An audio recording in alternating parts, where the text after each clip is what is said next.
Cool.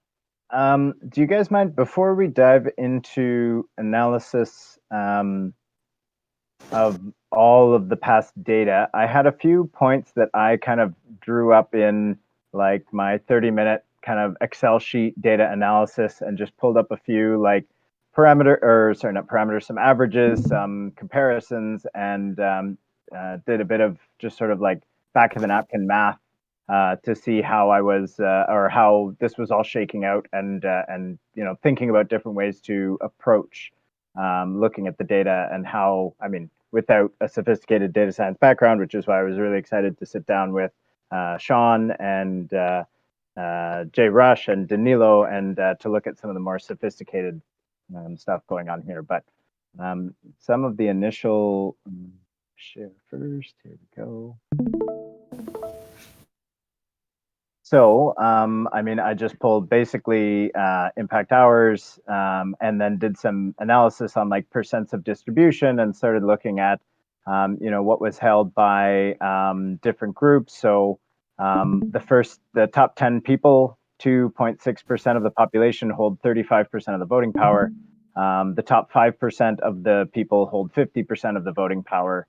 And then it kind of has this super long tail down. So you can see from here as a distribution. And I really want to emphasize, I think we should, when we see names regarding this, I think we should look at them as if they're blurred out, because yes, I know this is also rewarding people for work done, compensated in the community, but I think there are also objective reasons to look at this from behind Rawls' veil of ignorance and say, this is also the seed condition of the builder's pool of governance in this community, and how we look at the allocation and distribution of that does impact the longer term health of the system as well.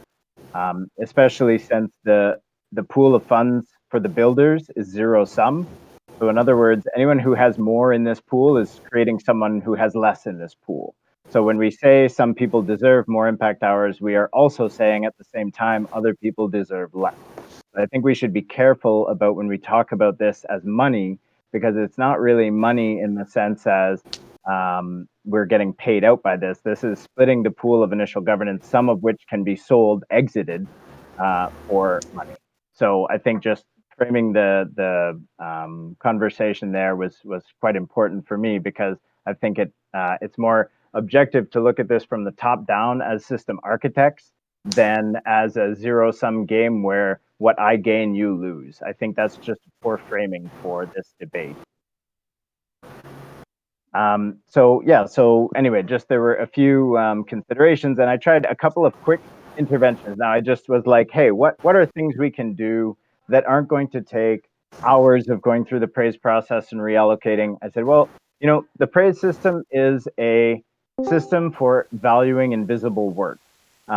But invisible work isn't the only work. And actually, the praise system, in my experience with it, massively amplifies some types of work and almost completely ignores other types of work. And this shows clearly to me in the data by the lack of presence of token engineers in the top 10 and the top 20. And I mean, token engineers who are actively engaged in token engineering, and thus also the TEC and everything we are looking to build, but have not had time to be present in TEC calls or TEC praise processes.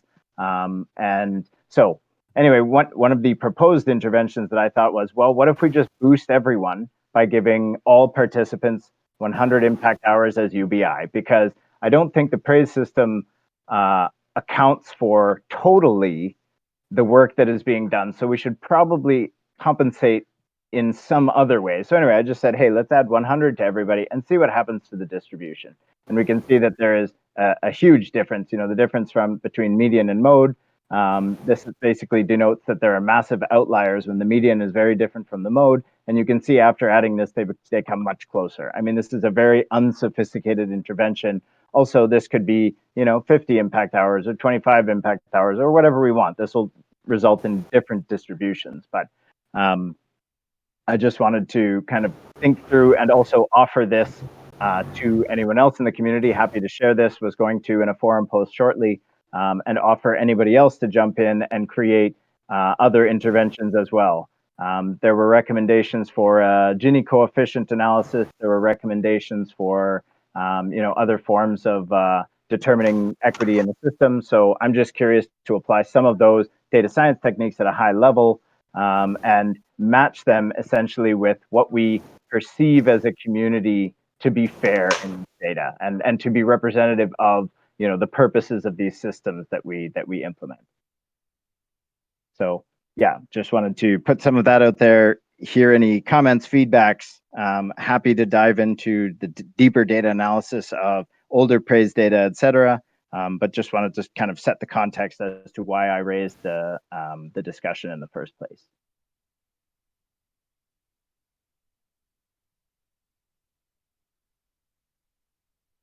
Maybe we should start taking some voices from the people.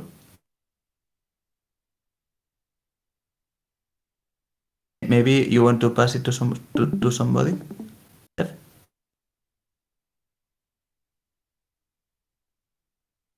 Yeah, I can pick someone out, or someone can.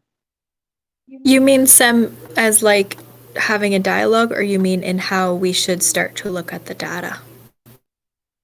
Let's. I think that we could, as we do in every call, just a kind of intentions and distractions or something like that.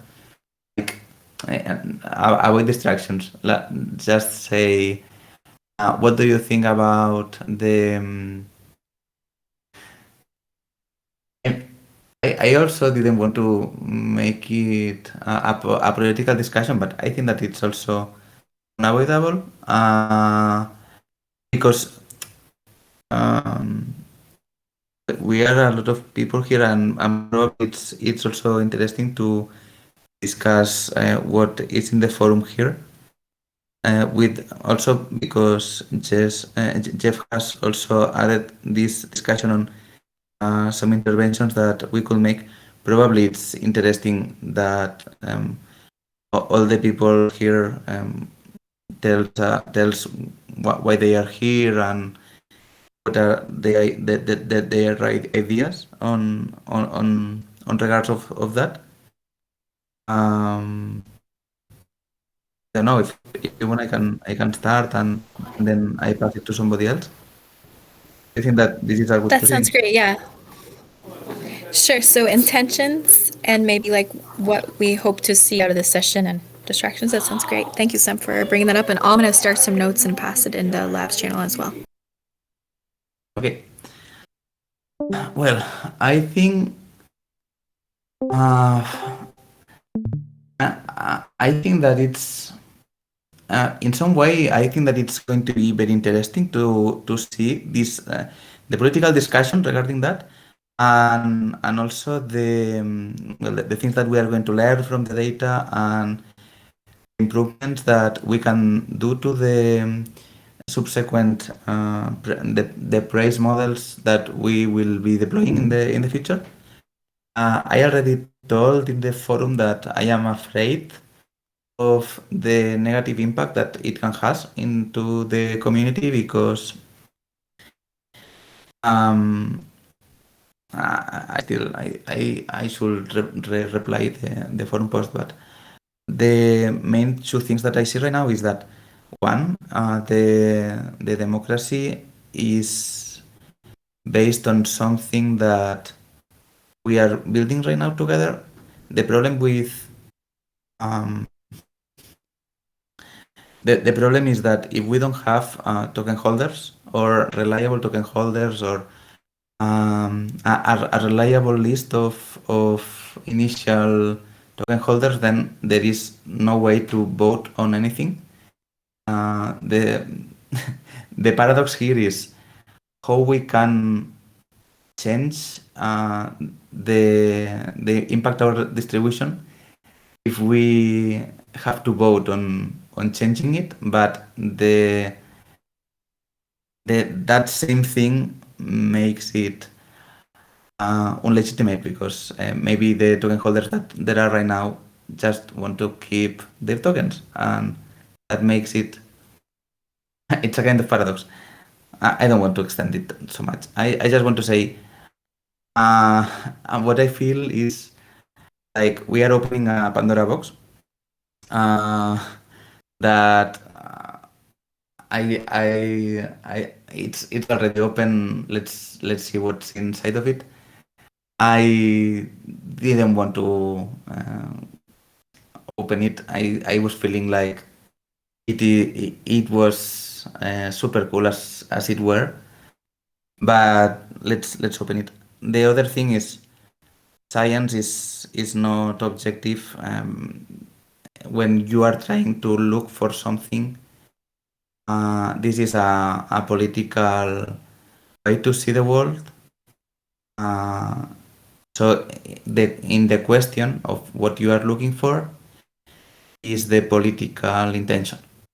So there is no way to objectively see the impact hours. There is going to be always subjective, and also I will not do a top-down intervention. I think that during all this time we have had bottom-up emergence of impact hours.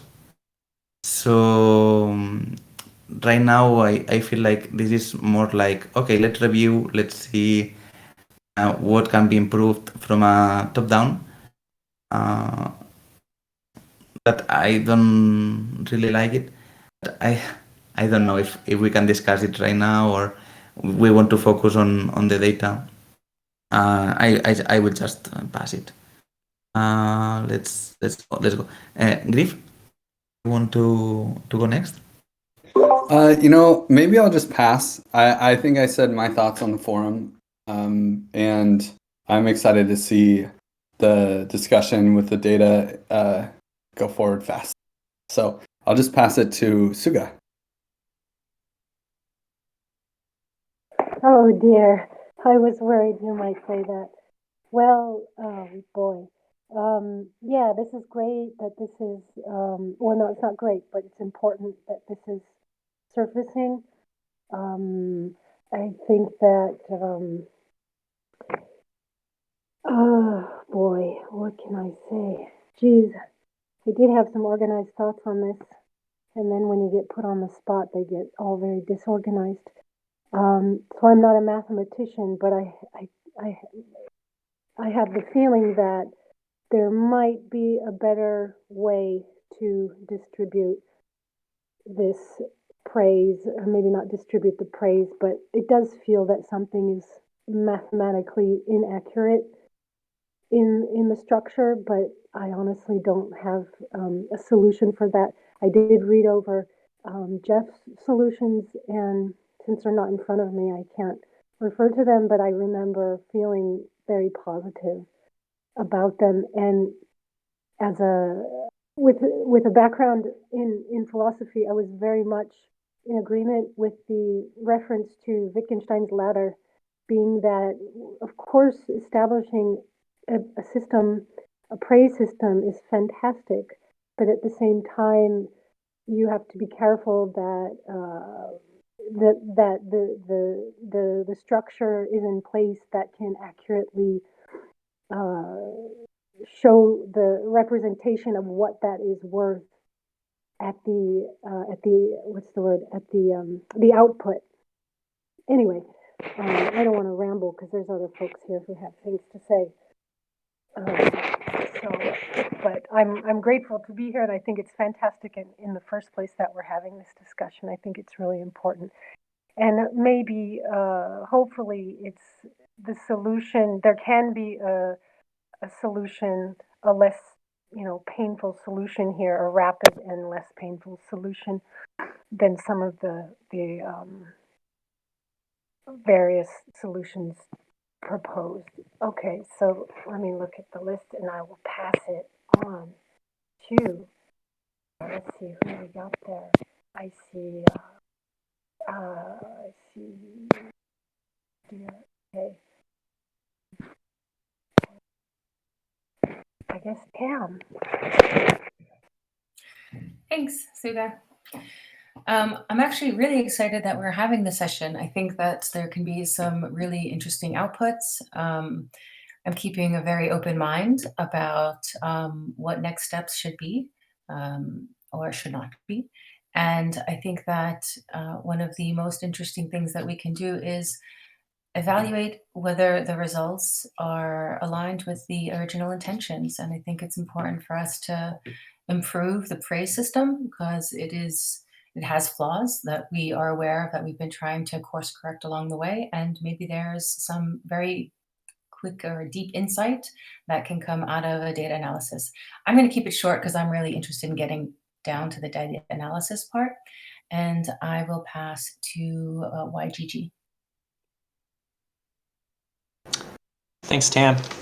Agree. I think that's awesome that we're having this dialogue. I think it's important. I mean, praise system is revolutionary, and this is like one of the first instances of it. So it, of course, has infinite improvement to go, like anything that's first created. I have a lot of thoughts, but I have one clear, simple thought that I'm going to start with, and it's that I think the worst case scenario with the praise system is the cases where people have done really valuable invisible work and it's gone unseen. So I think maybe one way to address that would be to have a sort of forum that people can maybe submit. If someone's feeling just that they've done work that's unseen, or that there's something that's not right in particular, maybe we have not an anonymous forum, but similar to the Gravity forum, and maybe it goes through the Gravity working group, something like that, just so that there's a space where people can have a voice. So that's sort of the clearest thought that I have. Other than that, I really like what Jeff has done. I like this idea of interventions. I like the idea of UBI. I think that was some great work that Jeff did, pointing out the difference between the mean and the mode, and how the UBI addresses that. I think he's got a strong case there. I think that's really interesting, and I wonder what other interventions would make sense. I think the UBI model it makes a lot of sense. So I wonder if there'd be other models like that. Jeff pointed out that there's sort of a lack of token engineers amongst the top 20. For me, I don't see that as an issue. I think we're launching a funded community that can fund token engineering progress into the future, and I think there'll be a lot of room for token engineers to build things and innovate and get rewarded for that.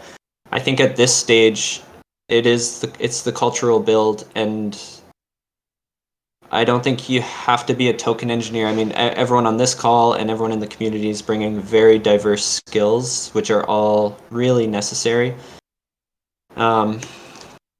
But I would like to generalize that concept to essentially clustering. So sort of a more sophisticated data science approach where first thing I want to do is look at the praise data as a network. So essentially every person is a node, and you have edges between people, and the direction and the weight of that edge is how much praise has been given.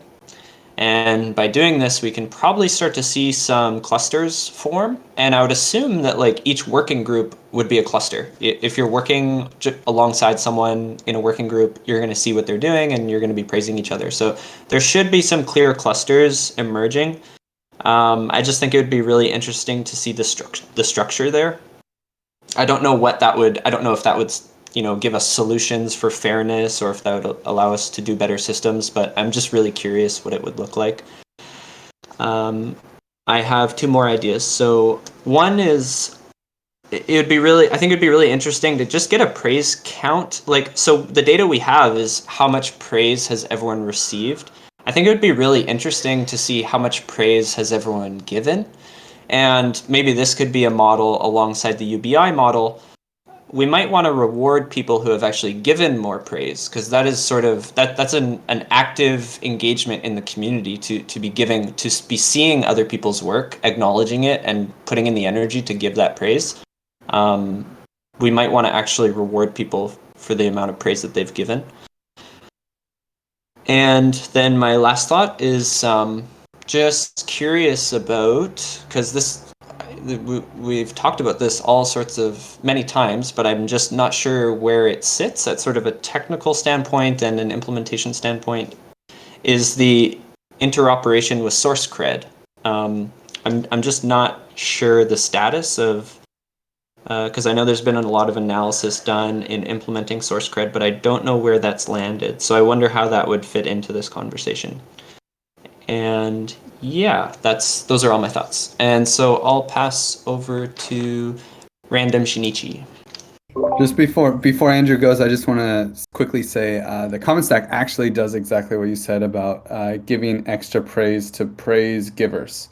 So they get C-Stack tokens. They don't get impact hours, but they do get C-Stack. And so you do have some of that data for some of the round. But I'll pass it back to Andrew. I just want to make sure that you knew that you get to know that. So take it away, Andrew. Yeah, I was just about to say that that's a pretty good idea, like giving praise based on who gives out praise. It's quite admirable that such a conversation exists. However, I think conversations like this have a big potential to kind of like devolve into something that kind of stalls the project. This is like a big stumbling block. So I want to like pop into this call and see how you guys handled it, basically, and make sure this doesn't become a deadlock. Personally, I would prefer, because of this danger, I usually would tend towards the simplest possible solution that has the least possible surface area for disagreement, because everyone's going to disagree on the final answer, I think. So yeah, just here to see how you guys handle this. I'll pass it to Zeptimus. Thanks, Randomichi. Yeah, I'm just happy to be here. Keep learning from you guys, and I'm super curious about like this Gini thing, and I know that it studies the inequity, and I'd be super happy to see and compare it with other projects in the very early stage. It was, I don't know, just to know it. And regarding the UBI for the praise, I don't really think that'd be good thing, because you would be giving away to everyone. I also really like the idea how we are doing it now. Like, you know, like people come to the calls and we praise them, and when people is coming to the calls, actually there is more chance them to engage than just not, you know, just being here and getting it for free. But yeah, I'll pass it to Juan. Thanks, Septimus. Well, I also think that having this discussion is very important, because we are launching an economy, and I think it's great that we can have like as much legitimacy and as much high vibes that we can have starting this economy. And I think that everyone should feel good with the impact hour distribution for that moment. I think that after we launch the economy, that we cannot have these discussions. So it's important to have them, to talk about them openly, to be able to respect different positions. And for me, I think that the impact hour distribution as we have it now, like, it's great, because I have worked in some praise quantifying rounds, and I always try to like keep in mind that there are some people that get less praise, but maybe their actions are super important to the whole ecosystem. But what I think is that if we want to change something, we should evaluate the ex ante and ex post costs, so that we are conscious of what we have in this moment, and what would be the cost of the changes, and also if the end result would be better than that we have now. So yeah, I also think that I'm here because of the work of a lot of token engineers or pioneers of the field, and that opened the space to a lot of people to participate. So yeah, I think that if they are the ones that feel that they are not being acknowledged enough, I feel that if we find a good solution, it would be good to like raise the vibes of the whole project and to let everyone feel that they feel represented by their impact hour distribution, and that they feel that their input and their feedback is taken into account in the system. So yeah, I think it's super important to have this process. And yeah, I will pass to Jess. I'm also keen to get to the data. So said I feel what I needed in the forum post. Thanks everybody for coming. The intention of this meeting was to have a focused work session to start to look at the numbers. So yeah, I'll just pass it to Santi and then Mazed, and then I'll leave it to Jeff wanted to respond to something, and then YGG, if you want to, I guess, lead us a bit on the data exploration, and Andrew also. So yeah, pass to Santi briefly. Thank you, Jess. I've been a little bit away from the discussion, and I just jumped in reviewing the forum posts and listened to some of you guys. If I have to be honest, I agree with Jeff. This is not objective. It's a system. It's a good system from my point of view. It has a lot of good things, but it's completely subjective. At the end of the day, we decide some people, which changes, which is great because it changes and it's not always the same.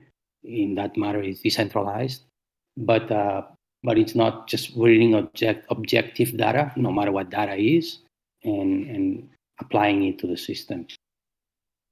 That being said, I think it's a good system. It represents, from my perspective, it may not represent quite well all the value, the different value that the different people provide, but to me, it does count time, and it just, to me, joining the TC is as much valuable as someone that spends some time doing standard work, that's someone that brings a lot of knowledge. It's true that the knowledge is very important, but to me, time is also important.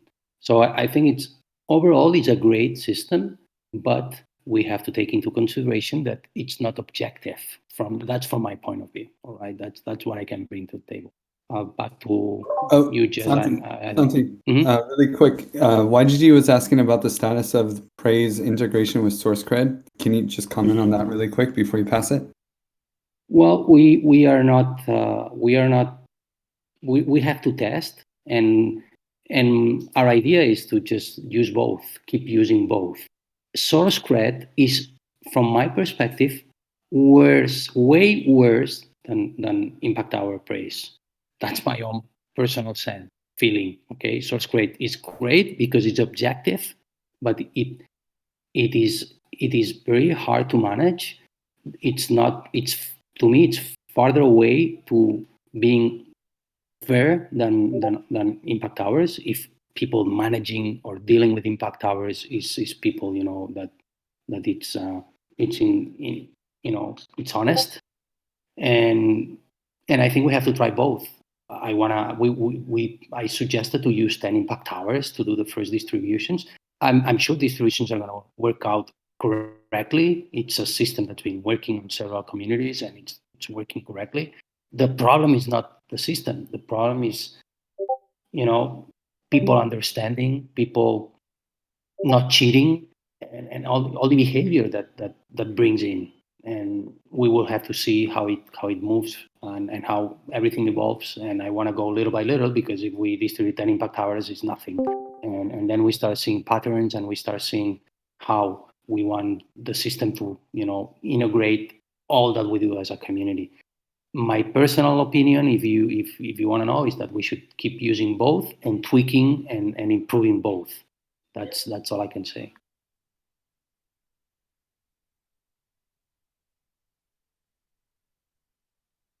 Yeah, the last person is Mazed. I want to welcome. He's kind of just also, he's in the TE community. But yeah, if you want to just say hi, Mazed, and then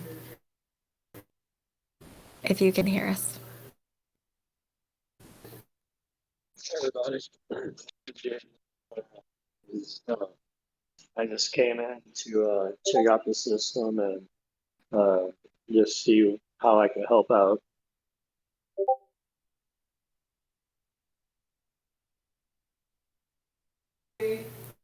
Awesome. Thanks so much for being here. So yeah, Jeff, you wanted to respond, or if you and YGG wanted to kick off how we want to dive into this? Yeah, so a couple of points were made, very good points, and I wanted to respond to a couple, particularly, well, I guess first around looking at these as like tokens that anyone has earned, and that these proposals are like taking those tokens away. So ultimately, these aren't tokens at all. This is a pie. We are splitting the builder's pie between the builders. That's how we should look at this. The tokens are just a representation of what proportion of that pie. So as mentioned earlier, any more that someone gets is less that someone else gets. So ultimately, we need to talk about contributions in relation to other contributions. And when we look at this pie, this output, this raw output of the praise algorithm, and I'll go more into the praise algorithm in a moment. We are choosing to use this weighting as the initial distribution of governance tokens among builders in the TEC. So yes, as mentioned, I am a little disappointed that TEs are not more represented in the list. I think of the top 10, top 20, we're talking like 1/5 are active token engineers in some way, shape, or form. And that a lot of the work that went into and goes into and will go into the TEC, I mean, the message to me sounds like it is very welcoming and inviting of TEs, but then the systemic incentives seem to be the opposite. And I speak as a TE, this is kind of the impression that I'm getting from some of these systems. And this is why I want to raise it as a flag, because I've seen other token engineers also get that impression from this community, and I want to make sure that we are cognizant of it and actively choosing. Oh man, my computer's gonna die. Just a second. What just happened? Okay. Sorry, am I still here? Cool. What else? The praise system. The praise system is a system. There is completely subjective manipulation open to people within the praise system. I don't know who, and I mean, I say this, manipulation not in a malicious way. It is making subjective choices. That is the praise process. We are openly upfront about that. We have to. But the levers in the system are really, really, really bad. I tell you that as someone who has tried to weight things differently, not in the impact hour system, but in the CStack system. It is really, really, really difficult and really, really, really ineffective. And you have no context over what outcome is actually coming. Because when you're distributing praise, just like in our impact hours tokens, it's not the number of tokens that matters, it's the proportion to all the other tokens. So we are essentially flying blind when we it's not a bottom-up emergent process. It is the outputs of a random system that takes in some inputs and ignores others. And I think we are better off as a responsible community looking at the outputs of these algorithms and saying, do the outputs of this, do the distribution of tokens in this ecosystem represent a safe and fair, and I'm also saying it doesn't really matter which one we choose, whether we go with the raw data, whether we go with an intervention 1, intervention 2, intervention 3, a lot of that, it doesn't really matter, but it is important that we discuss and decide whether these outputs match, our subjective opinions of what is fair and what is accurate to be represented in these community distributions.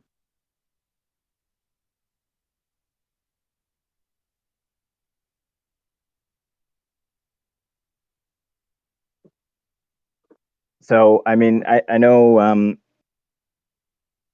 some of this seems, what's the word? Anecdotal, but I think anecdotal sampling of the data set is a good way to look at it and see if this makes sense. Have we weighted this properly? So I found some interesting data points in the data, and I'll remove names. But a contributor who showed up to TEC calls for 6 months while producing some small code outputs earned 10% more impact hours than Dr. Zargam. So that to me is a signal that there may be something up in terms of attribution to the system, that showing up for calls and making some small code outputs can receive more than, you know, that one of the pioneers of this industry who, yes, he doesn't come to TEC calls, but he's tirelessly working in this space constantly. You know, another data point, contributor for 3 months earned 75% of the total impact hours of someone who's been around for a couple of years. But because they are showing up in TEC calls, they get praise. They are doing some things in that group. So yeah, just kind of looking at these anecdotal data points and saying, do these data points match with what I think a good distribution of work done in this community? And that makes me question the underlying kind of system that has allocated all of these weights. And yeah, I'm interested to dive into, right, the Gini coefficient. Actually, there's a really interesting weighting tool proposed by the Saga project called Dem Economy that they use the Gini coefficient to reweight according to the Gini coefficient. So I think there's just a lot of really interesting opportunities and for scalable, high-level, contextual, and responsible data processing. And I think this makes for good algorithmic policy. And I think this is what we should promote in the token engineering commons, given that we're here for token engineering. So yeah, I think my intention for this call was to dive into some of these interesting statistical methods and tools that we can use and look at these things and then pose it to the community and say, hey, what do we think is best? Maybe it is the raw data. That's cool. If we look at all these distributions and say this is the best one, then we can go with that. But if we find one that other people say, oh, maybe that's more fair, and you know, then we can have a discussion and say what we all think, and then we make a decision and we move forward. And I don't think this has to be a make or break. I don't think it even has to stall the plan, but I think we definitely need to have the discussion and bring in some domain experts and understand, you know, more rigorously what can be done and then make a decision to move forward. So how do we want to start approaching, Sean? I think one of the most shocking things for me was finding out that 5 people had 50% of the governance tokens. That was pretty wild. So yeah, I think some of that, it's less about perception of what is fair, and there are some things that are just blatantly not fair. Or do we really want 5 people to have 50% of, you know, 5%. 5%, sorry. So yeah, YGG, you said something about clustering. How do you want to start jumping into this? What do you think is a good approach? Okay, so I mean, these things take time to do this sort of analysis. It would be hard to, you know, I'm good, but I'm not that good to like do a whole bunch of clustering right here in front of everyone.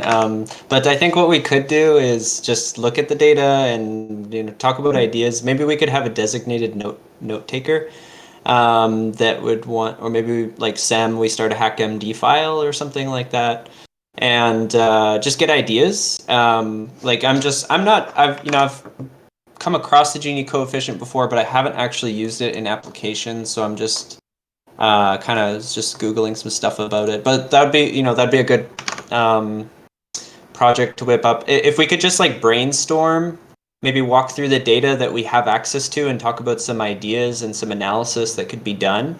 And then this could be completed in future sessions, or maybe we have like a little task force or working group that can make some progress over this on the week, like this week ahead.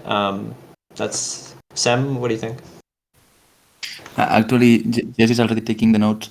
Maybe you can share your screen, Jess, and we can brainstorm on your screen. Yeah, and I'm hoping Andrew will come back because he might have some great ideas as well.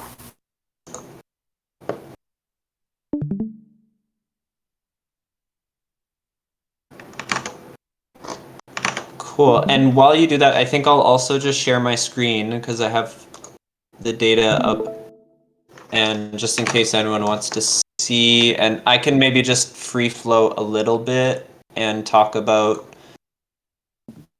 some of the approaches or just some things that could be done from my experience. So maybe I'll start with that to get people thinking. You can keep your screen up, Jess. I think that's a good idea. Oh, okay. Then I Yeah. can't see yours. That's fine. I'll open another one. You can pop back and forth. Alt-tab. Oh, wait, no, that won't help because they're both in Discord. Okay, so here we have the data that we've shoehorned in, and does everyone, I'm sure this has been shared or it's in the notes, but can everyone find the root of this data sheet? Jess, if you've shared your I notes, can post it. Okay. I'll add it to the notes. And maybe just post your notes in the params channel or the lab channel.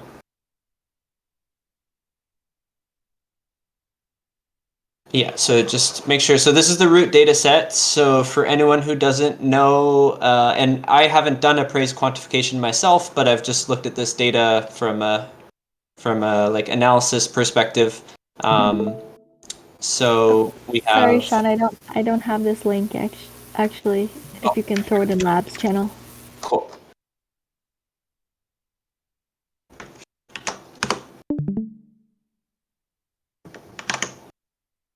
So it's an alternating data set. So we have the sheet where the actual impact hours get put in. So this gets populated from Discord and Telegram, the praise bot, and then at the end of every month, or roughly every month, every 2 weeks, sometimes, 3 volunteers go through this and do some praise quantification. So they convert praise into impact hours. And there's a few systems in place to sort of normalize the scores that are being given out. And probably someone else could speak to that a bit better than I could, since I haven't actually done the process myself. Yeah, and actually there's a really nice forum post that explains, because the process started with just Livia and I quantifying everything for the first 6 rounds, 0 through 5 rounds, because, we start counting at 0, guys. But let's just be real. And then, on round 7, which is number 6, we started including the community stewards in. And there's a really nice forum post that explains the proposed changes to the original structuring that happened in December, and where basically there is we started with a tiered system that gave 100% power to people who are volunteering to create the culture and tech behind the Token Engineering Commons. That's directly impacting the advancement of Token Engineering Commons.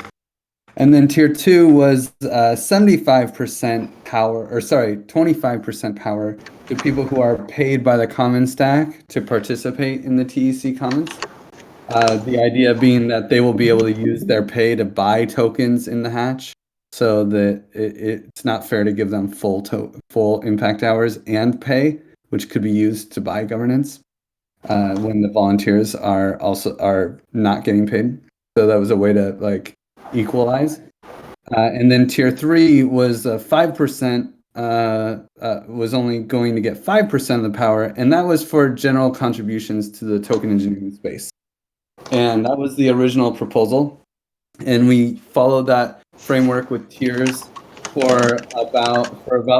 the first 6 rounds. And then we kind of evolved out of that because having the tiered concept in our minds was very difficult. Sorting everything into tiers didn't feel natural. And so and also we didn't like that it was always just Livia and I, and we wanted to get more signal aggregation and allow other people to have their part in this. So we proposed changes in the forum. It was voted on unanimously with 16 people. which I think is the largest voter turnout we ever had. I'm not sure though, but I think so. And then the proposed changes were, number one, quantifiers were very poorly rewarded. So we made that more rewardable by giving quantifiers and the average praise value for any praise that they did not dish to themselves. If they dish praise to themselves, then they get 0 for that praise. But that's just to avoid weird gameability. And then we also, instead of having the tier system to account for the fact that some people get paid and some people don't, we implemented a subtraction methodology where if you get paid different people based off of their financial deals with the common stack would get different percentages of impact hours. For instance, Ivy does get paid full time, but she gets paid less than 19 DAI an hour. So she gets half of her impact hours paid. And then like other people get paid by Giveth, which is kind of tangential, but at the same time, like it supports them in a way. And because I'm directly involved in all of the projects, that it kind of creates a weird dynamic. So some people get subtracted 50%. And Hey, this Griff, is, can I yeah. ask, do you have these agreements or like the different forms or who is under which kind of agreement written down anywhere or in any Yeah, form? actually every single data is, so you can zoom in right there. So Paulo, you can see it's that it's in the data itself. So he gets paid from his work in the garden swarm, so he gets 15% of his IH. But if you go to more recent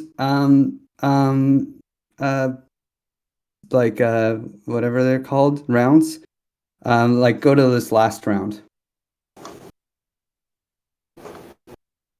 We started being a little bit more subjective about the exact situation based off of their praise amounts. So if you sort the from, it doesn't have sorting, but if you I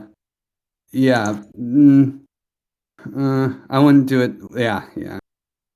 But select row 3 first. Okay, well, yeah. Select row 3 and create that filter.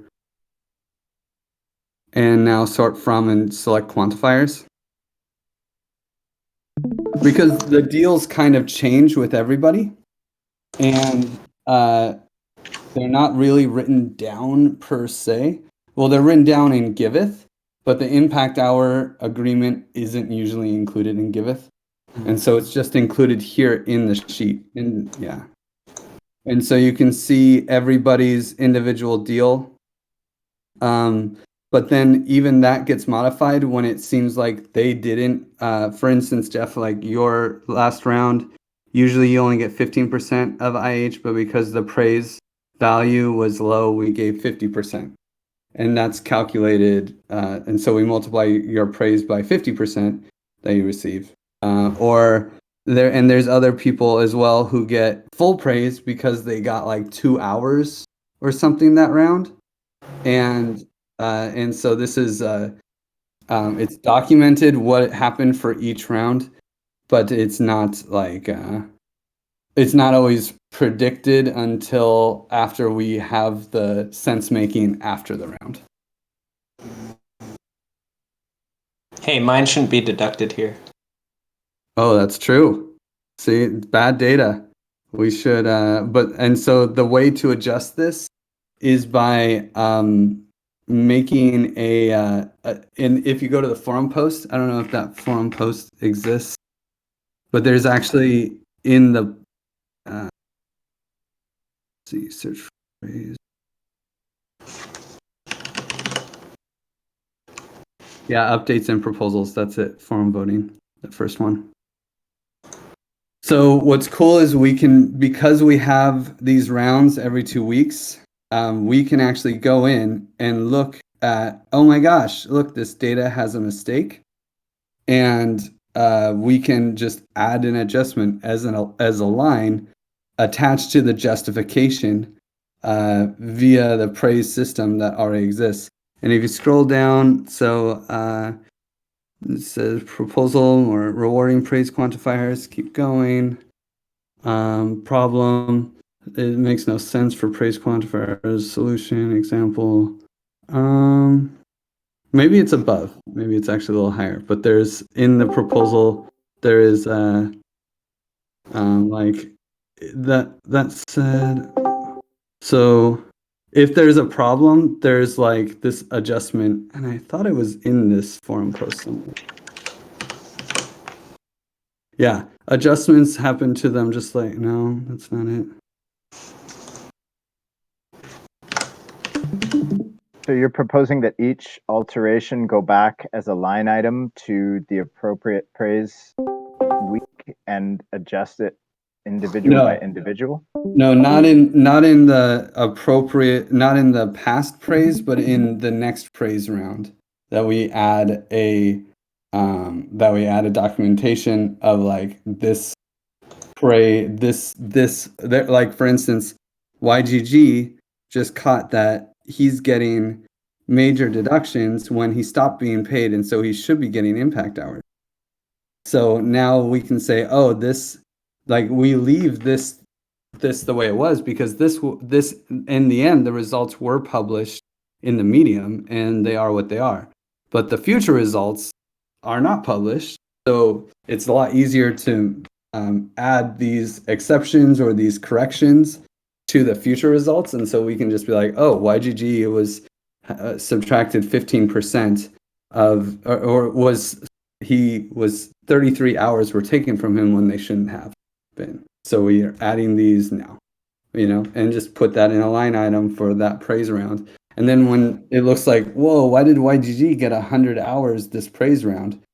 It's very well documented in the sheet. And I think that that's somewhere in these docs. Maybe it's in the original Google Doc, and I can find it. But okay, so Sean. That's how the system works. Yeah. Sean, did you have any additional questions? And I'm aware that, hello, Zargam has joined us. Sean was, Zargam, we were just discussing how the process has been up to this point, and we were just going to jump in, so perfect timing, into suggestions for how to approach analysis. Sean, did you have any other questions before we move to that about how the process has been going up to this point? Or did you want to move into the what approaches do we take? So I think this has been beneficial for us to go through this and everyone to get to see these sheets. And this was a nice little trick here. So I'm glad Jeff asked that question, like, where are all these augmentations written down? So it's not super accessible. I don't know if everyone saw what I did here. I created a filter on to get only quantifiers. So yeah, anyone can jump into the sheet that's been linked, and just I'm wondering if we should make this more visible, but it is accessible, so to see sort of all the augmentations on people. And I hope that answered questions just on general process 2, and now everyone has this link, so I think that gets us up to the same page, and it's good that Zargam just jumped in. Z, we were just about to basically do a brainstorming session on like what kind of analysis can we and should we do on this data. So I've got the data up here in 2 formats. I've got the entire praise data, and then also, which is like 2 from reason for dishing. Not sure what this column is. Yeah, some of these, anyways, date, room that it came from. These are normalization terms based on the validator, which I don't completely understand yet. And then we have some statistics, average percent, impact hour per praise. So I'm guessing, okay, so this is the number of impact hours attributed to the reason that this person is being praised. And for the record, for people here, I'm just figuring out a lot of this. Like, I've looked at this data a couple times, but I haven't been involved in praise quantification So there's some aspects here that I'm going to be figuring out as well. And some thoughts of just like before we even get into the details of it, this is more conceptual to kind of frame it. I think, and honestly, I'd like to give Jeff some credit for calling out this concept. The idea here is, you know, Wittgenstein's ruler, or the idea that you need to measure your measurement device before you can really use it.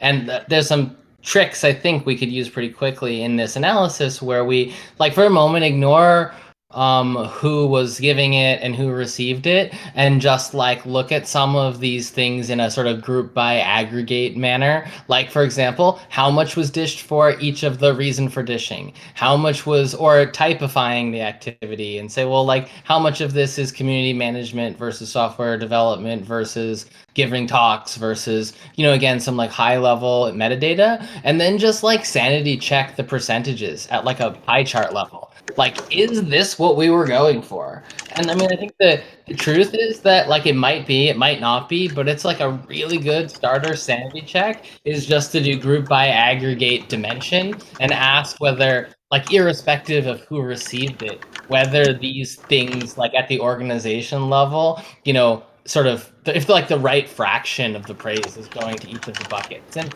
if it's not, then okay, that might help with sort of strategies for remediating. If it is, then it might be a justification for why it's okay after all. But it's a really good idea for us to just like figure out, even at a rough level, what is the current thing actually like weighting towards, and to what extent does it line up with our collective expectation, not so much at the individual level, but like on various dimensions we might care about.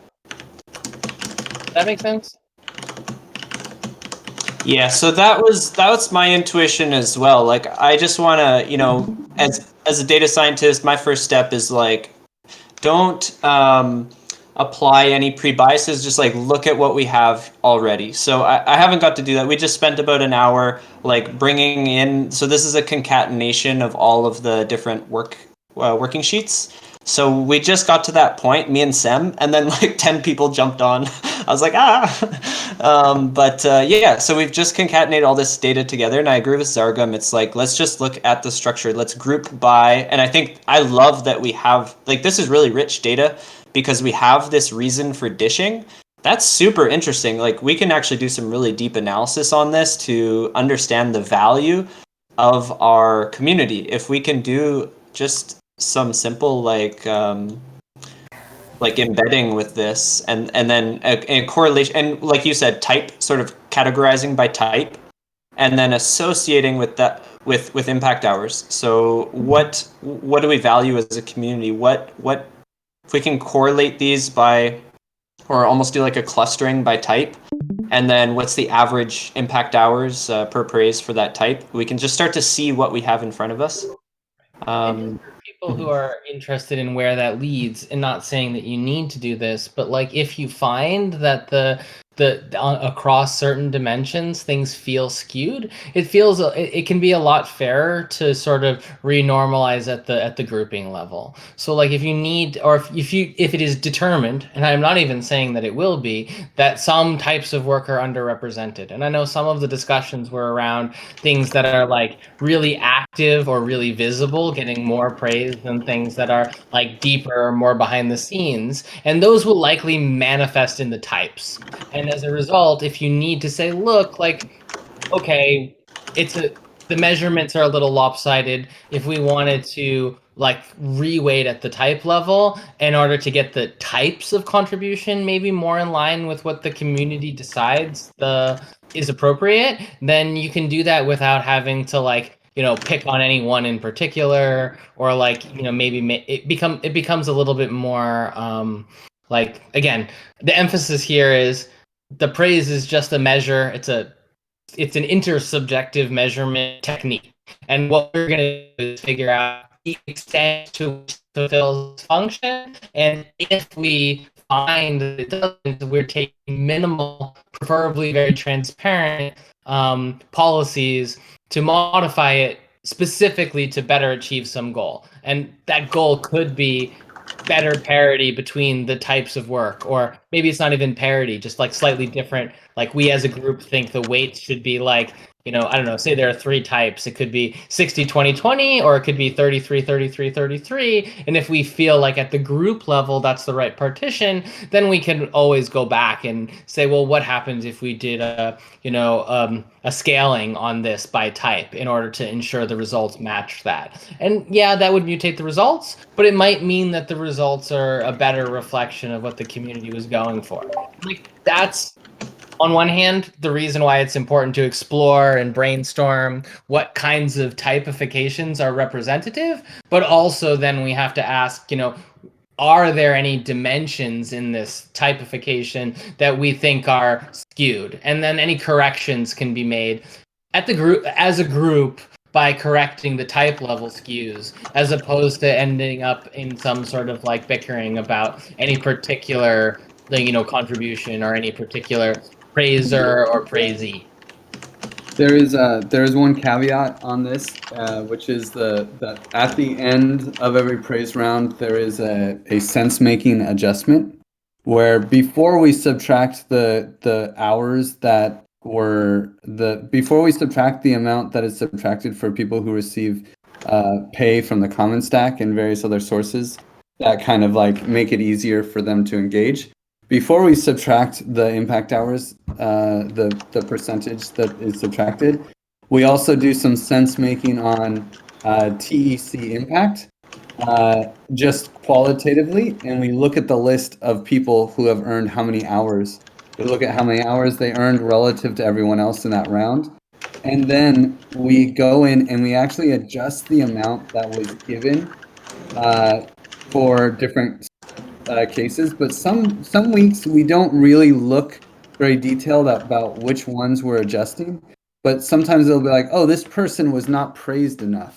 And so we might go to the praise that's like, oh, but they retweeted us on Twitter. Let's just give them 10,000 points for that one to adjust their score so that I'm not criticizing that. I'm just pointing out that the timescales are very different. So like that's part of the measurement process as the praise exists. So it's in. I don't want to say it's Chris. I just want to say like when we actually go through and categorize, there might be some weird outliers or some polluted data because of that sense making process that skew the actual results, right? I really wish if I could go back, I would say we should have added an extra line and for the next rounds we will do that. When we want to adjust people, we'll just add an extra line for adjustments. But yeah, that's just like a potential data pollution. Yeah, and you might find in the future that with or without those adjustments, it's better or worse. Because just keep in mind that the praise process itself is intersubjective, right? It's like it's gonna be kind of normative there, and so you're trying to get the best. You're trying to create the best data you can, and if you take those 2 steps apart, you can get better data. You're like, here was the raw pass, then here's the sense making post processing, and then that data is going into the next process.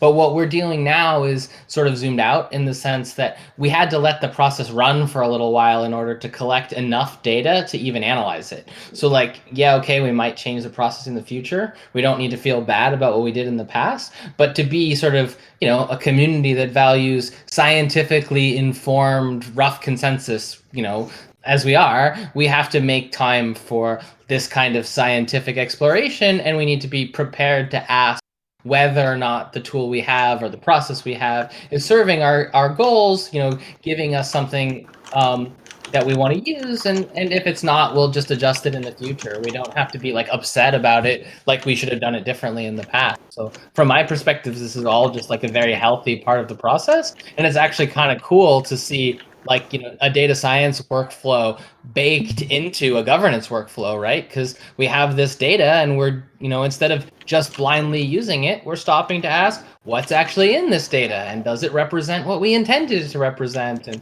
how are we using it right? And if we are, then we proceed. And if we feel like we need to make a change, it's because we as a group feel like we need to make a change, instead of having some, backroom data scientist, quote unquote, cleaning the data and, manipulating the outcomes. Can I ask a question actually? What is the difference in the impact, if you could explain or put a little more, explain a little deeper, of manipulating from the inside in the sense that we boost somebody's score versus putting an algorithmic adjustment. Do you have like a sense of what is the contextual difference between those two things, or have you seen this in modeling work? Like, what is the difference between trying to manipulate from the inside versus putting an algorithmic adjustment from the outside after some exploration? So I mean, look, neither of them is good or bad inherently. They're both about like the points of the points in the data process. So if you did the raw, like we follow the whole trace, you generated the raw data, and we're like, look, we all know all raw data is just some it isn't self baking in some like information about the process through which it was collected. There's no like perfectly objective data because it's the process of gathering data reduces it from real world to numbers in a spreadsheet, so to speak. And so when you do the first sort of sense making that Griff described, you're doing a kind of rough human correction. And I agree strongly that keeping track of those corrections is important to make sure that we can sensitivity test them and figure out whether we feel like they're helping or hindering the process. But it's not bad necessarily as long as the process for doing so is well documented. The sort of the purpose of that sense making exercise is to make sure that things are fair and that people are sort of checking their biases as they go, and that basically we don't use it as a point to manipulate, but rather use it as a point to improve quality, right? There's all sorts of semi-supervised algorithms where you have to do data cleaning, and data cleaning can be cleaning out messes or taking places where the missing data is filled in, which is really a lot like what Griff is describing. It's kind of correcting or filling in missing data in a sense, because you're recognizing a place where the data might already be biased or have some issues. So you do that processing. The algorithmic processing is a little bit the opposite, at least how we're articulating it. We're working backwards from the outcome, because the outcome has different kinds of attributes that we might want to assess. And in particular, this grouping and sort of pie charting is an important way for people to participate in this, because they're like, look, like say 80% of the praise goes to one group. Like, not that that's necessarily the case, but there's one grouping, and in that slice, it's even a binary slice. There's two values, and it ends up being 80-20 on that slice. And the community is like, yeah, I mean, it doesn't have to be exactly 50-50, but like 80-20 is a pretty wide spread for that split. We would expect it to be more balanced. Then you might use that as an indication that the process either needs to be adjusted somewhere else in order to clean that up, or maybe it's an indication that there's a specific period of time where it just happened to swing that way for a real reason, and then it's okay. It's like a point of introspection, and that allows you to question whether or not the algorithms are fulfilling their intended function.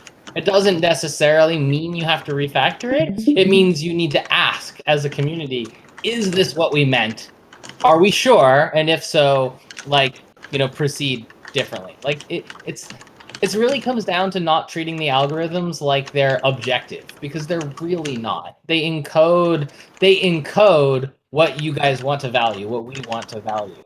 And if we try to encode with them and they give us answers that don't feel right to us, then we might have to revisit our encoding. Or they might give us data that was surprising, and we might be like, actually, that's right. Maybe we should do something differently next time and change our behavior instead of changing the algorithm. And it can really go either way, but you need to be in the habit of questioning the algorithm in order to make good use of it. Because if you just take it as an oracle, you're at risk of basically losing some of its utility, because it's a tool for expressing more so than it is a magic box that tells you something. I don't know. If anybody has any questions, I realize I'm just kind of pontificating on the role of algorithms. Just to summarize, basically, when you manipulate it from the inside, you're working from the process side, versus when you do algorithmic processing, coming from the outside in, you're looking at the goals as a first premise and what the system is trying to achieve. Yeah, but you still have a good summary. That's right, but you still have to differentiate between we failed to achieve our goals, but the algorithm encodes it correctly, or we achieved our goals, and if the algorithm is saying we didn't, then maybe we should ask questions about whether the algorithm is actually doing what we wanted. So like, for example, if we feel like we had the right balance of, I don't know, like comms, software development, research, and community management, then but then when we look at the praise breakdown and we see like, there's a super skewed distribution, we're like, well, maybe we didn't quite get it right because we felt like we had the right balance. But someone else might be like, no, it was really an issue. Like we didn't do enough of that thing. So it's low because it was actually low. Let's do more of it next time. The algorithm wasn't wrong. We just missed the mark. And you really don't know which one is true. It's kind of always a little bit of both, but you have to be able to ask, like, which one is it? Or think about it and discuss it. Even if you don't change anything, you got to be aware that it's not like, again, like a perfect oracle. It could be that we missed the mark, or it could be that the algorithm is a little skewed, or it could be a little bit of both. And you need to be aware of that in order to make good use of it.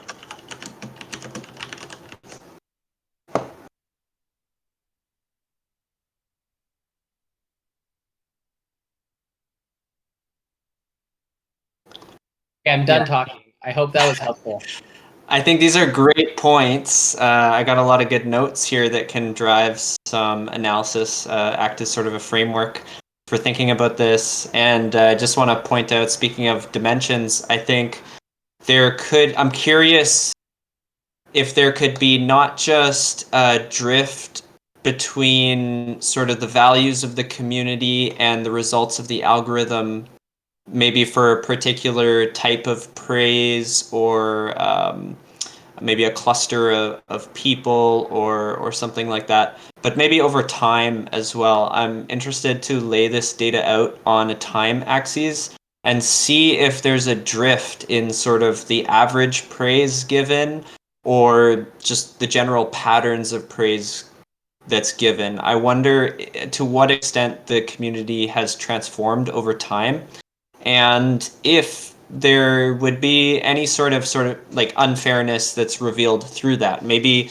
people just started giving out twice as much praise in the second half of development, and maybe there's some people who really bootstrap things near the beginning that would be undervalued, or vice versa. So I'm curious to look at all multi-dimensionality of this, like different groups and clusters of the community, the values of the community, the reasons for praising, but then also how all these things might drift over time, or maybe they don't, which would be interesting also.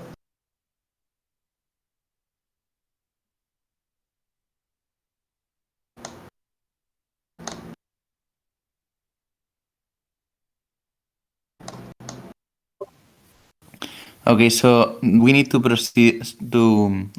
We are not going to do it right now, but we have to process that reason for dishing into categories. With kind of categories?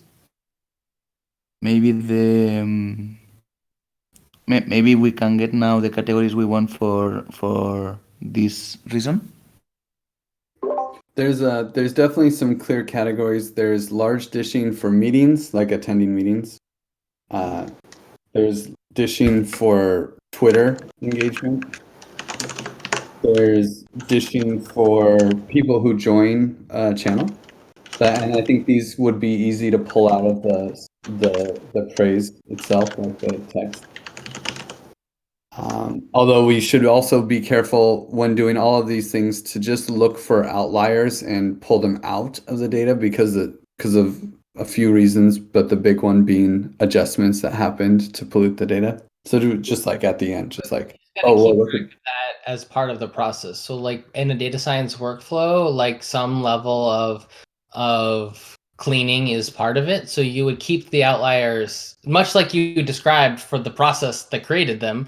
You want to keep multiple stages. You want to be able to look at the data before removing them. And you could say, well, if I impose a policy where I'm going to cut out these outlier records because we don't want them to skew the results, you also still want to look at it with and without that correction, right? Because we're still trying to understand what the effects of these things are. We're really early in this. And to be honest with you, it's an experimental organization using like scientifically informed governance of algorithms governing us. Like, it's all going to be a little bit messy and we're going to learn from doing it. So we want to do every step as visibly as possible so we can learn more about what those steps do or don't do to help.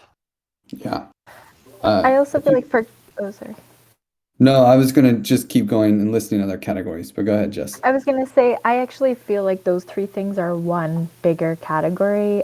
I think there's probably like a running the DAO category or something for, TE work. Then I've seen a lot of praise for like people being great kind of stuff. So I think, yeah, what are the categories? I think the biggest two categories would be like TE work, token engineering work, which we could, categorize certain things, but it's pretty obvious in the data, I think.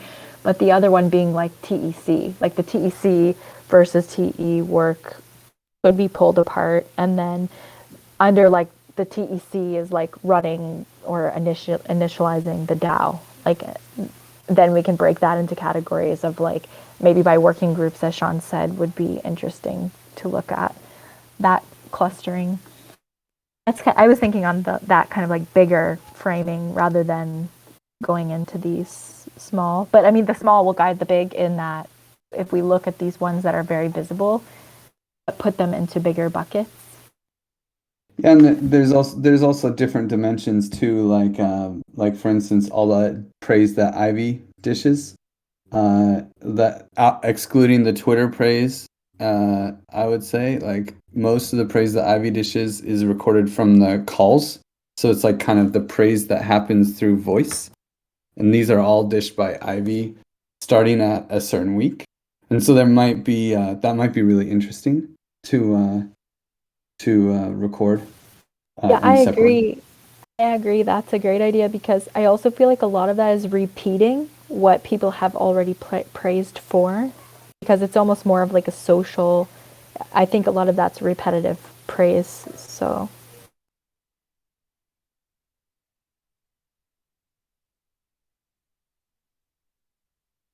And then there's also another bucket of praise that has like a number of hours in it. Should be easy to pull out. This was a common swarm praise. And so that praise could be separated from the data relatively easy. Because it's actually also used for payments, which is fun. Mm-hmm.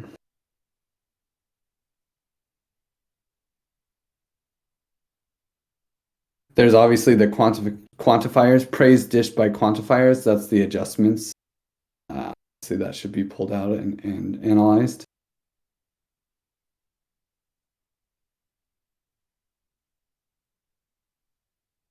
I wonder about praise with emojis versus praise without emojis and how that might influence a praise quantifier. Do they give more praise if the praise has an emoji in it?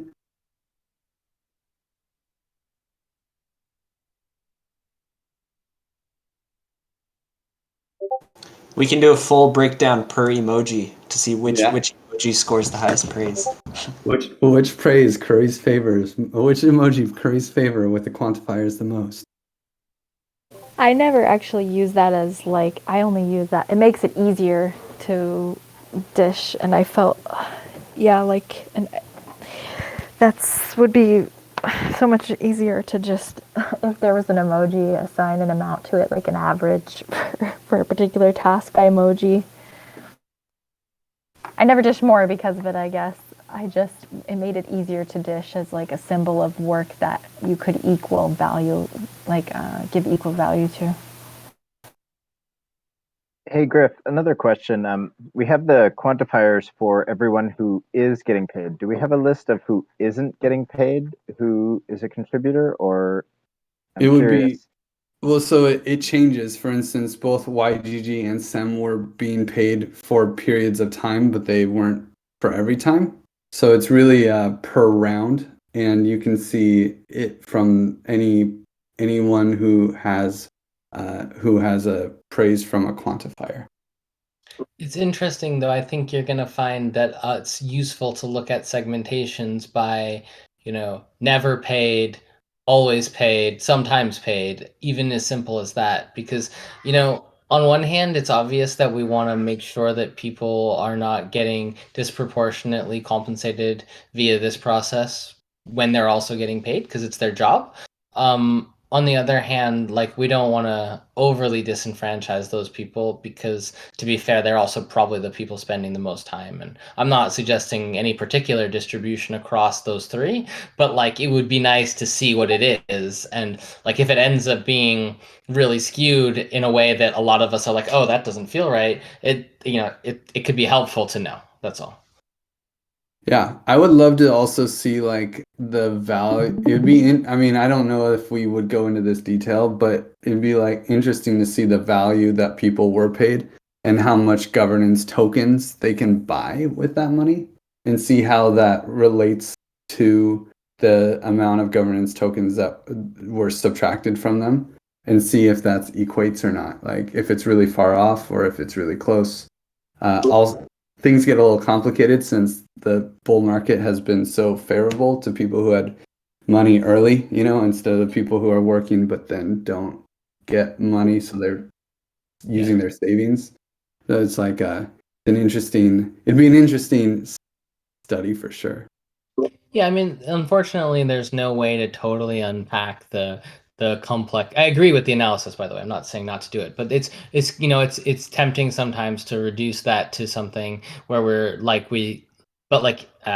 eventually it's always going to come back to the fact that everybody's circumstances are a little unique and they have a certain amount of attention and they have a certain amount of other resources. I, for one, have probably not spent anywhere near as much direct attention as I could have because I've been, I'm got a daughter I'm gonna have to run soon because Kirsten needs my help. But I have a company and I have this research and I have collaboration on some of the more I want to say philosophical aspects of this, like what does it mean to do computer-aided governance and how do we take this experiment and learn from it and like kind of watching, if you will, like rather than intervening because I want to understand better what this can and should be like.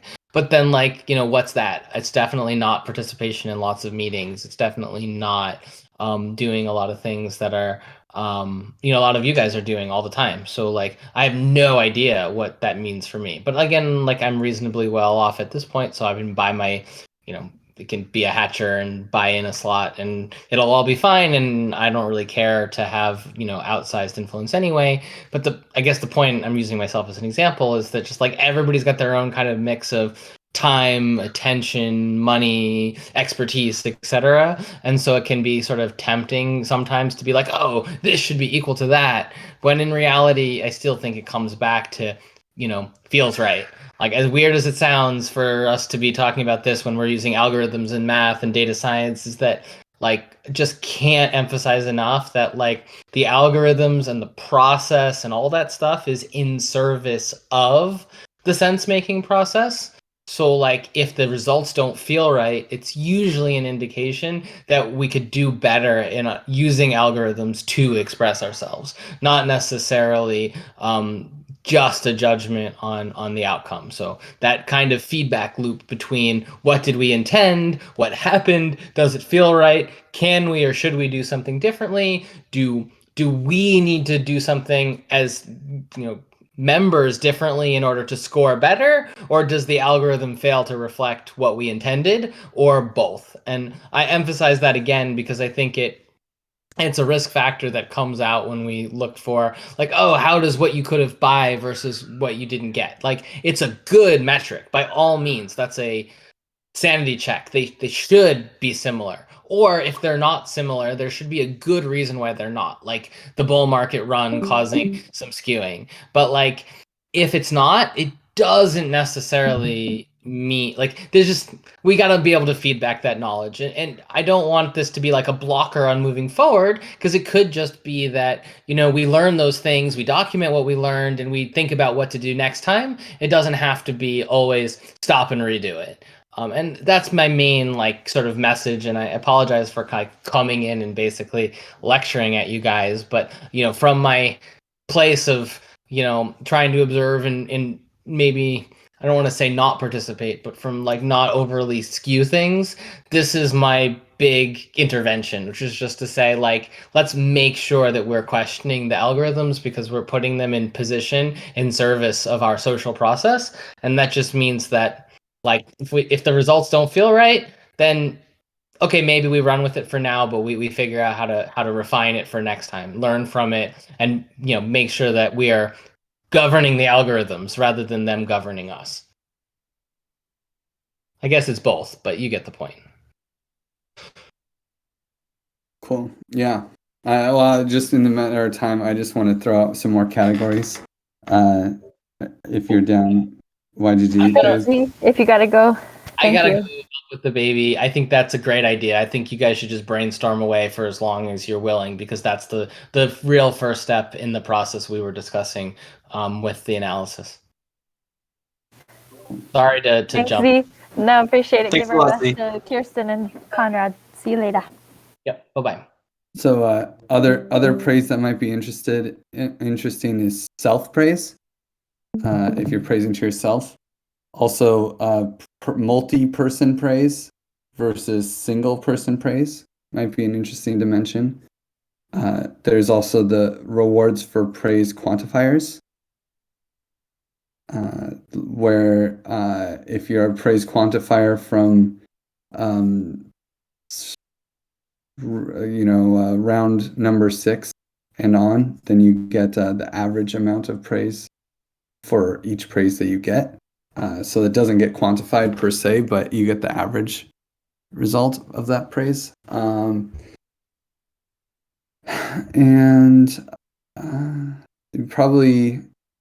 there's probably some keywords that we can just search for, like the name of each working group. Search for params, search for gravity, search for softgov, and just see what comes up. Comms.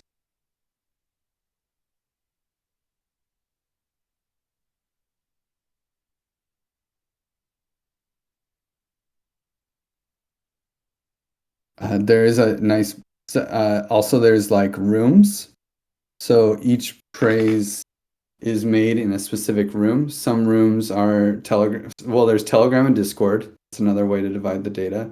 But then there's also the room data.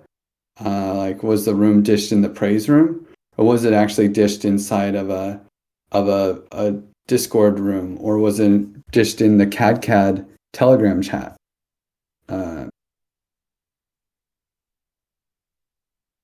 Another really important one, like we do it every 2 weeks because in the common stack, I feel like we do it every month, and I noticed that there's like a skewing towards the more recent praise than the earlier praise. So we shortened the time for TEC to be 2 weeks to avoid that, but still, I bet earlier praise, or I would hypothesize that earlier praise gets less than later praise. So you can sort by date. And every round is exactly 14 days. So you could say day 1, day 2, day 3, and get a nice data set across the weeks. Of course, there's also per praise per quantifier. If any quantifier has a specific bias towards other groups, and I'm sure that they will, like they'll have a bias towards the people they work with because they see it.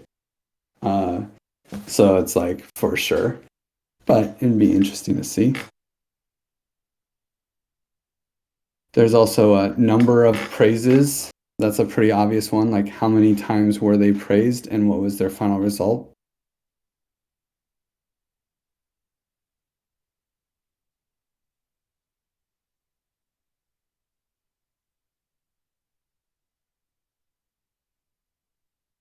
Also, if you notice that there are any praise testing channels, please tell me so we can adjust that. Those aren't supposed to be there and probably signify a double praise.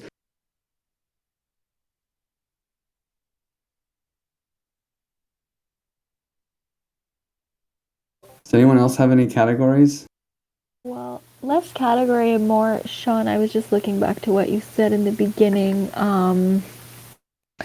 I guess for me, the categories are great, but I think we could go down the wormhole with that. I think maybe looking at the overall distribution, like how many people have what percentage, kind of a thing I'd be more interested in. And again, Sean, I know you said you don't have necessarily the Gini coefficient knowledge, but I'm sure somebody in the community could help with that. Or just even looking at how many people have what percentage of governance or the holdings or whatever. I think what is kind of could be the most glaringly obvious if we look at the distribution percentages. And again, like Z said, like staying away from names and what are the distributions? Like what is the range between those distributions?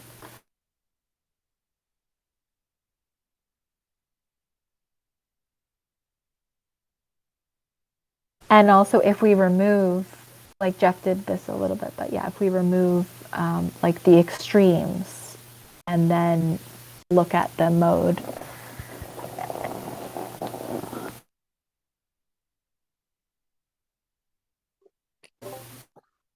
Quick question. Doesn't like the percentage of distribution won't come out of this process of analysis of categories and so on?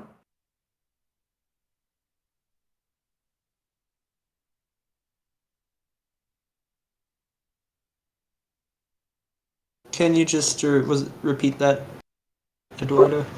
Yeah, what Jessica mentioned won't come out naturally out of the process that you're doing by categorizing and so on.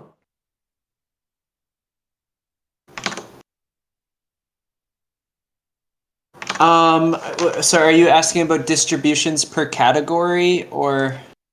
Yeah, like what Jessica asked about knowing who has percentages and stuff, won't that come out naturally out of this process as a result? For sure, yeah. I think, yeah. I had so this is old data, but I did this before, so I can rerun this. Well, this is just a pie chart. It's not that I mean, it'll be easier to just see the numbers themselves. But and I have sort of distribution here, which is see, I don't even remember exactly. Impact hours normalized. So yeah, this is old analysis, but you're right. That's sort of the first step. Like, let's look at these distributions, just to get a visual of what this data really looks like. And I don't even remember what I was doing here, but it'll be something like this to start. Just this is sort of standard exploratory data analysis. It's like, what does the data look like, and what are the distributions? And so, and there's two different ways. Like this will be really interesting to analyze just directly this data, like identity by number of hours. And there's a lot that we can do there. Like that's where we get the distributions from. But that's separate from this sort of very, very rich data that actually has all these features like reasons for dishing, what room was it in, the date.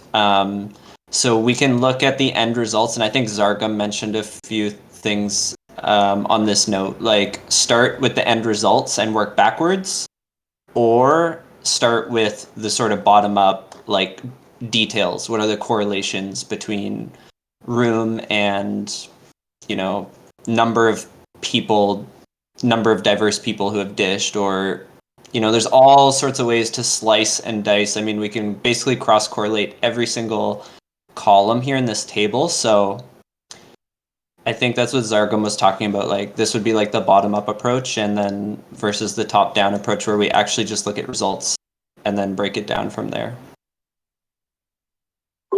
Wouldn't it be nice to contrast both approach, the bottom up to top to down? Yeah, definitely. Yeah, that's what we'll do. Yeah.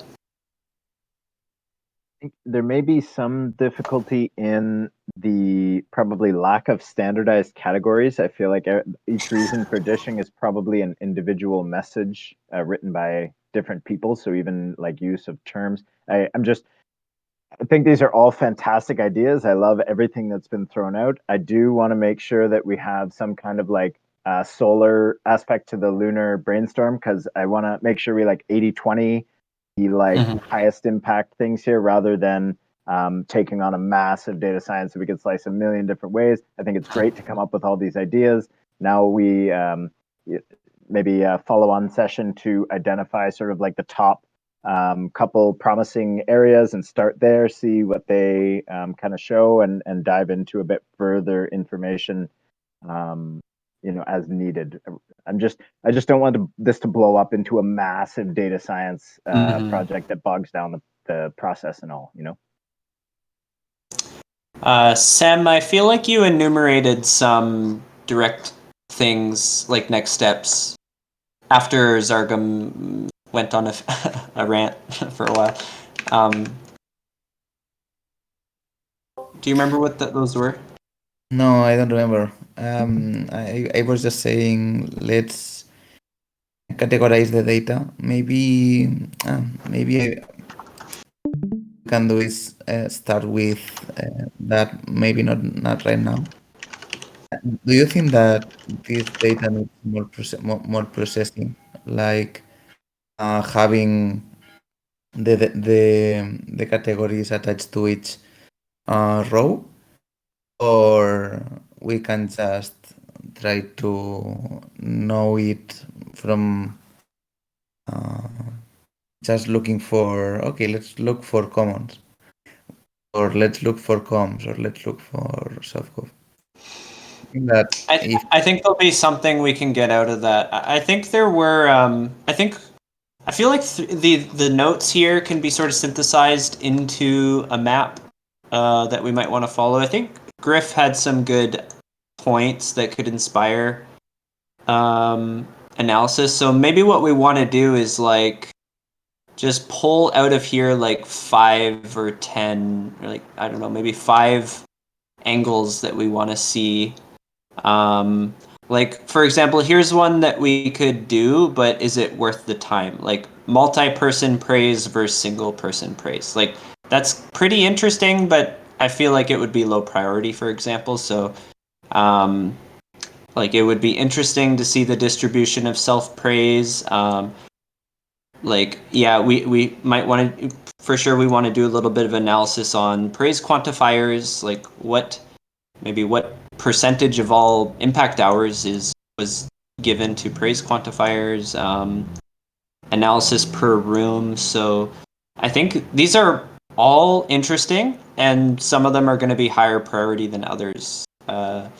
So maybe we want just we could go through them all now and get a sense, or is there a sort of low input way to get a sense of what the priorities are here?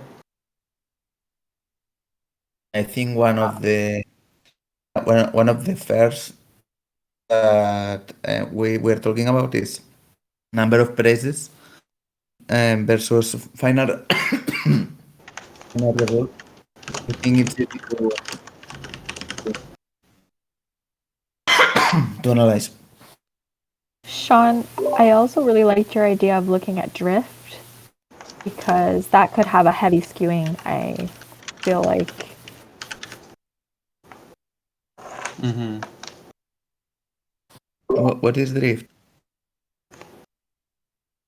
So basically plotting metrics over time. So maybe like what's the average impact hour score, like impact hour per praise, and just see how much it drifts over time. Like if it doubles, for example, from the start to the beginning, then that might illuminate some issues. If it kind of stays kind of constant, then that would be good, I think. So just looking at how, if we can come up with metrics, for example, total number of praises, or maybe number of praises divided by number of unique people praised, something like that, or size of average impact hours. And we just look at those metrics over time to see if them drift really far. Yeah, I feel that's somewhat related to, oh, sorry. Yeah, This is my last point. I just feel like that's somewhat related to like the praise in calls. That's like double probably a lot of things that are already praised, or seems to amplify and give more importance to certain things. Are you considering a category, the employed, not employed?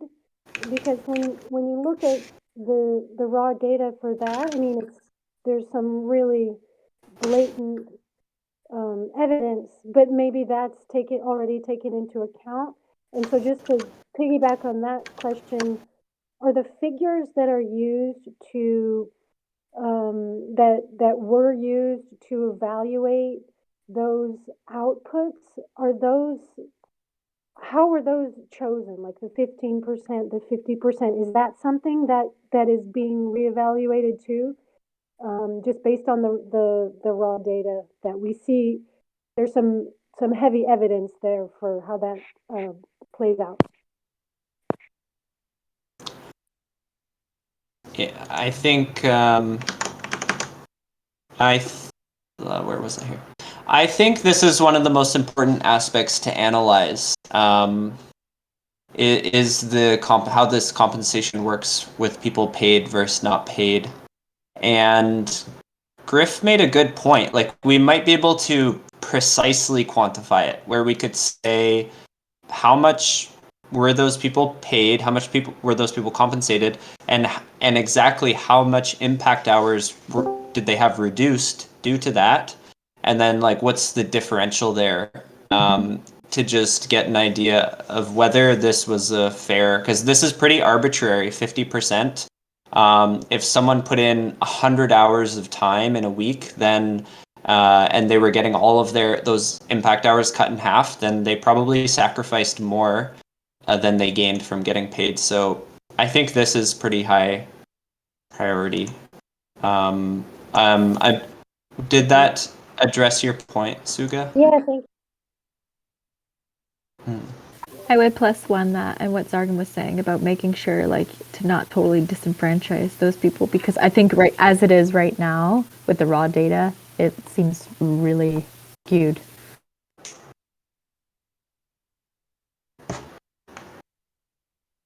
Yeah, I see that.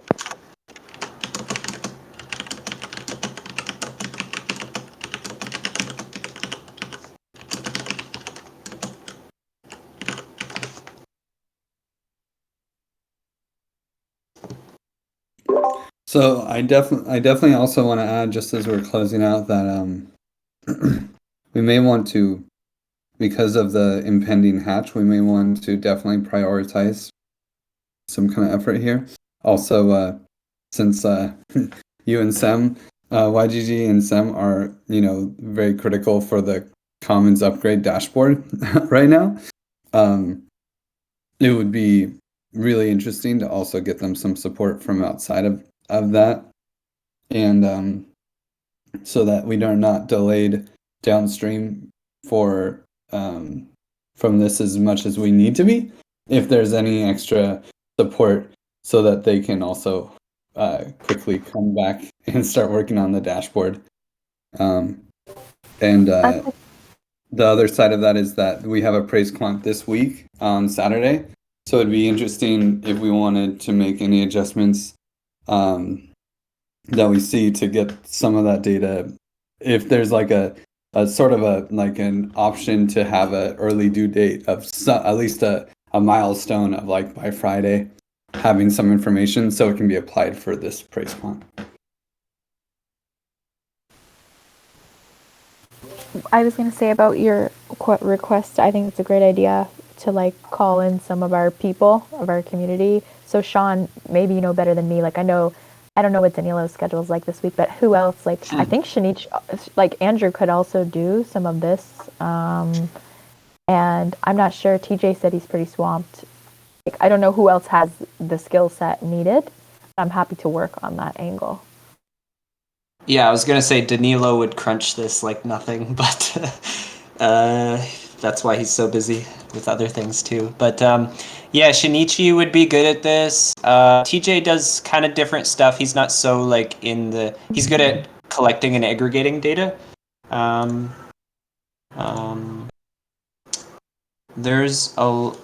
just wonder if there's like places we could broadcast this, like if Angela broadcast this to, I mean, she's running the Balancer study group right now, so she might put an announcement there that might catch some eyes. Yeah. Okay, that's a good idea. I'll ask Angela to. I know Andrew's also working on that, but there's like 2 or 3 others. One guy Martinez from Ethic Hub and a few others. Okay, I will work on that. Send a few messages. Yeah, keep me in the loop because I think if I could communicate like what we have here, like the data set's already put together, and then there's all these notes that can lead. And I think if that's communicated clearly, then it's not too big of a task.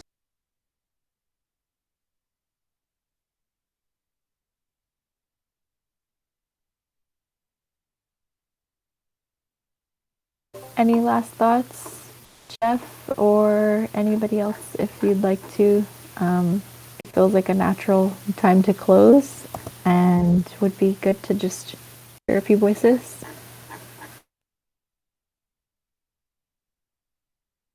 I'll just say one more technical thing is that I don't know if this is the best name, it looks like a big weird word, but I'm going to clean up this notebook that loads the data and just clean up these notes a bit, and I'm going to push it to a repository that's called Praise Analysis.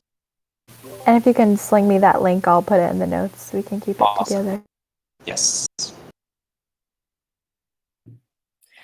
Yeah, I'll just say some parting words. I thought this was a really fantastic session, and there was some really interesting and diverse points of view and a lot of cohesion on where we can go from here.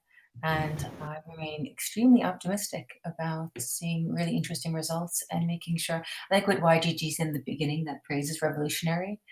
And I really, really believe it is. And I think that the stronger we can make the system, or this model, the better we'll all benefit from it. And that's it. I want to say thank you to everyone. I just wanted to point out real fast, if you didn't already notice, Shinichi was blocked out of the call for some reason. Maybe y'all already said that, but Jess, since you're going to get in touch with him, I don't know if y'all saw that, but he couldn't get back on. Oh, I didn't see that. Weird. He didn't message me. Okay, I'll get in touch. Thanks.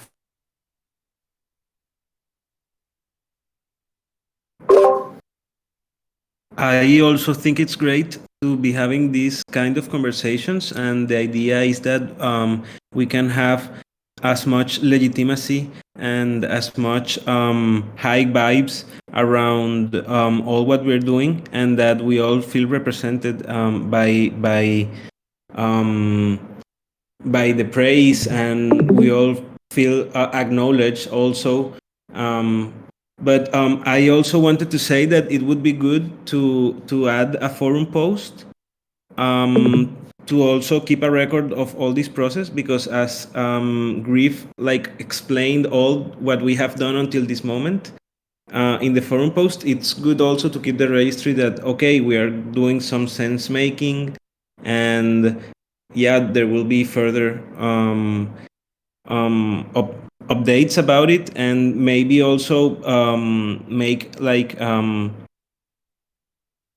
not only one possibility, but two possibilities, and we can then keep framing and making what we think that suits the best for what we want in the community.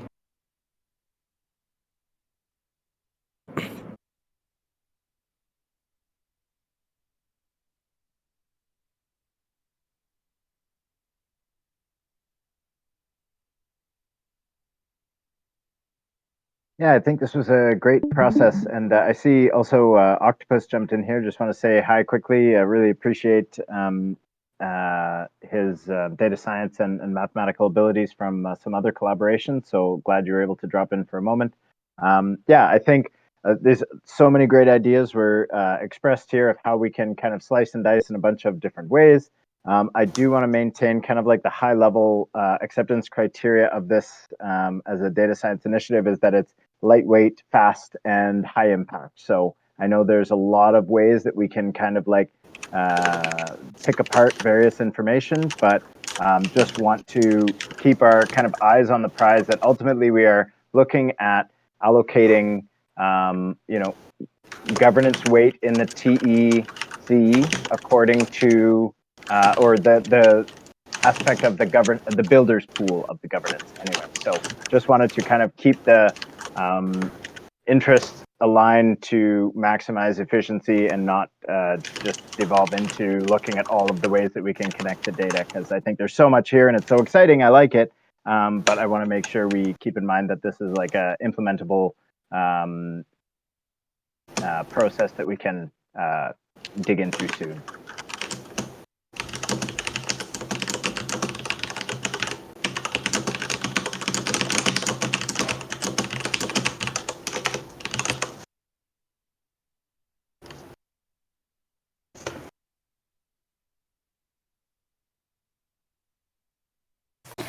I guess I'll just jump in here and say, yeah, this is fantastic. And I think because we are at the seed level, doing this work is even more important because many communities are looking to these models. So I know that it feels like a lot to add on top of the pile because I know how hard everyone is working and myself. And so I think just to say, I even questioned, is it worth, putting in the energy to really do this and to apply the energy here? And I think yes, and I maintain that, and I feel even better and stronger about that conviction now after having this call. And I think this is amazing. I think there are very few communities that are doing this work, so it's going to have huge ripple effects, and it's really fantastic that we can have this open dialogue and really, I think, bridge this gap between the TEC and the token engineering community. I think this is the way that we can really see the participation and engagement and come closer as a community. So I'm really excited about this, and I appreciate everybody joining so much. And Octopus, also nice to see you, and I will maybe follow up with you in the case you want to jump in, because we could really use some more data science people around to support this process.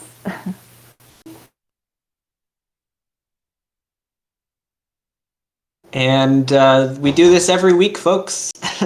Come back for more hack sessions on Sundays and join me and Sem modeling the bonding curves coming up for the fundraising in phase 2. So yeah, I guess we can close the call, and then if anyone wants to stay around, maybe YGG or Sean, I just want to chat with you for a minute on how to organize. Anybody who wants to help to organize the work going forward, if you want to stick around. Otherwise, if you've got to jump, I know it's late for some folks, but I'm going to just stick around for a minute. So thank you everyone so much, and we'll share the recording in the channels and forum and start to organize this work stream. Thank you, everybody.